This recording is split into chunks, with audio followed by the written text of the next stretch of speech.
Okay mga kalakay, itong ating i-chop ngayon ay 1.5 kg na chicken. Ito po ay oversize. Kapag ka ganitong kilos ng manok, 1.5, 1.4 pataas, ito ay oversize.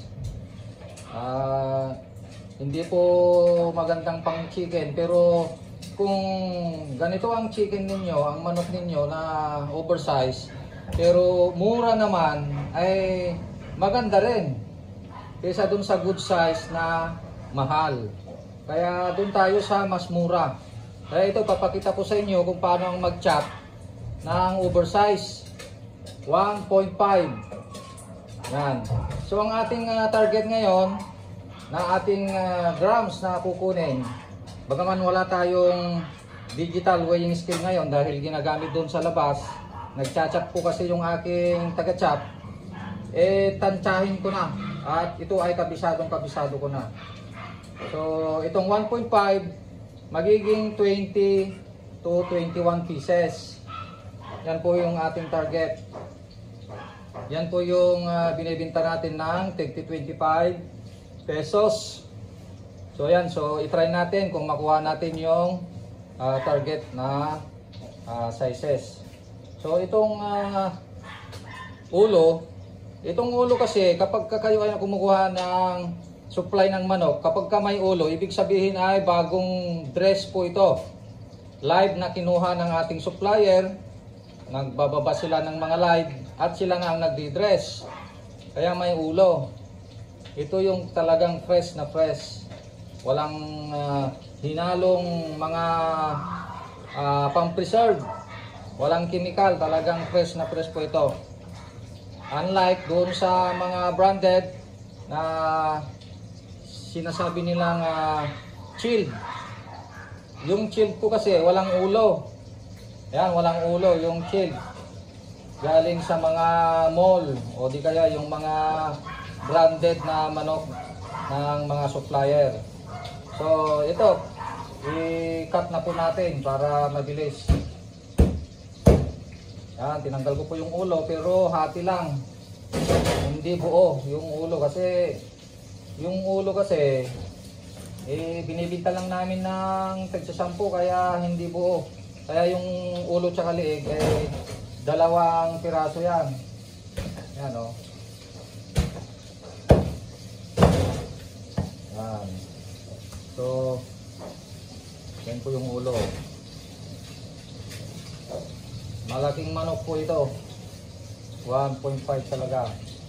So, ito yung aking mag-chop.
Ito yung breast. Kailangan hanapin natin yung hahati dito. Oh. Mayroon siyang ano dito, yung linya. Kailangan doon natin i-cut dun sa may linya kasi pag hindi mo hinati doon sa may linya nito, baka ano siya, tawag sa Ilocano ay maburbor. Madurog, yun. Buti na lang, mayroon akong tutor ng Tagalog dito, si Auntie ko. Shout out kay Auntie Mirna Hermano from Cainta Rizal. Laging nanonood ng aking YouTube channel na Kalpo TV. Ayan.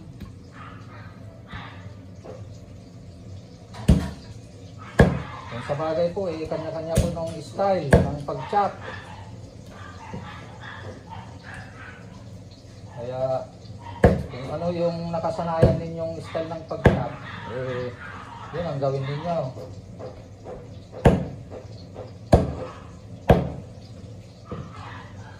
Ngayon, titignan natin kung ilan ang ating nagawa.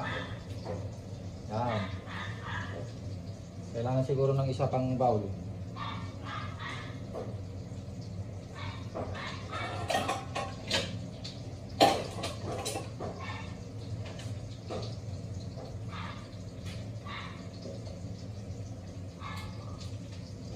Two, 4, 6, 8, 10, 12, 14, 16, 18, 20, 22. Ayan, 22. Tapos dalawa yung tatsa 10 natin. So, ang nagawa natin ay 22. Imbis na 21, ibig sabihin merong maliliit na chop. Sumubra ng isang piraso.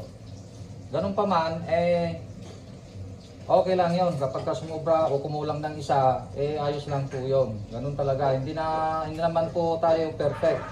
Kaya ito po ay naibibinta natin ng 25 pesos.